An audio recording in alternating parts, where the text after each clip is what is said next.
သိပ္ပံပညာကအရန်ကိုခင်မီစမ်းတဲ့ပါတယ်ကြည်ပြီးသွားရင်လူကြီးမင်းတို့အရန်အော်ပါလိမ့်မယ်မြားရှိမှာဖန်ခွက်ထည့်ပြီးရေအပြည့်ဖြည့်ပေးလိုက်မယ်ဆိုမြားကဥတီယာဘက်ပြောင်းလဲသွားမှာပါ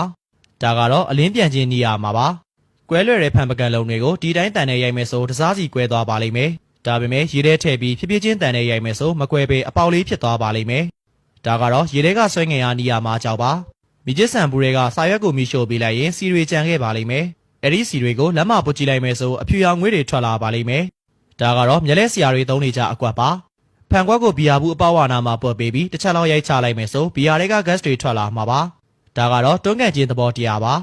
စက်ကူပြားကိုတန်လိုက်နှစ်ခုကြားမှာကတ်မယ်အပေါ်ကနေတန်ချောင်းနဲ့တခဲကက်ပြီးဝါယာကျိုးနဲ့ဆက်သွယ်ပေးလိုက်မယ်ဆိုပန်ကားလဲလာပါလိမ့်မယ်ဒါကတော့ပန်ကားလဲခြင်းရဲ့နေရာမှာပါ